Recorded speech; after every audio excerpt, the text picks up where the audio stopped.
మాదక ద్రవ్యాలకు వ్యతిరేకంగా అనకాపల్లి జిల్లా పోలీస్ శాఖ ఆధ్వర్యంలో అభ్యుదయ సైకిల్ ర్యాలీ నిర్వహించారు. ఈ కార్యక్రమంలో విద్యార్థులు, పోలీసులు పెద్ద ఎత్తున పాల్గొన్నారు.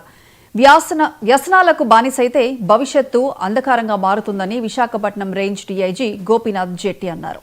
మాదక ద్రవ్యాల దుష్ప్రభావాలపై విద్యార్థులు లఘునాటిక ప్రదర్శించి ఆకట్టుకున్నారు. దేశానికి యువత ప్రధానమని, అలాగే కుటుంబం, సమాజం అభివృద్ధిలో వారి పాత్ర కీలకమని జిల్లా కలెక్టర్ విజయ్ కృష్ణ, ఎమ్మెల్యే కొణతాల రామకృష్ణ వివరించారు.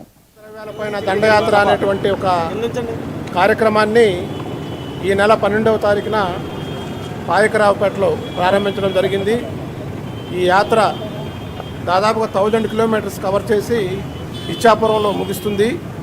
ఈరోజు 7వ రోజు చాలా దిగ్విజయంగా యాత్ర సాగుతుంది. దీని యొక్క ప్రధాన ఉద్దేశం ప్రజలకి, అంటే మరీ ముఖ్యంగా యువతకి ఒక సందేశాన్ని ఇవ్వాలి. మాదక ద్రవ్యాల వల్ల జరుగుతున్నటువంటి నష్టాలు, దానివల్ల నష్టపోతున్నటువంటి ప్రజలు, యువత, వారి కుటుంబం, సమాజం ఏ విధంగా నిర్వీర్యమైపోతుంది, ప్రపంచవ్యాప్తంగా ఈరోజు ఉన్నటువంటి ఈ సమస్యలు, మాదక ద్రవ్యాల యొక్క సమస్యలు, వాటిని అరికట్టడంలో సమాజం, కుటుంబం, బంధుమిత్రులు, స్నేహితులు, మరీ ముఖ్యంగా యువత ఎలా పార్టిసిపేట్ చేయాలి.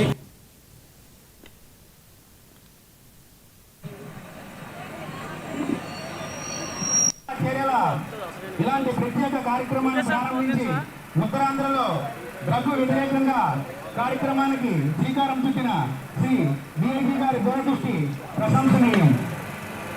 ఈ కార్యక్రమం పాయకరావుపేటలో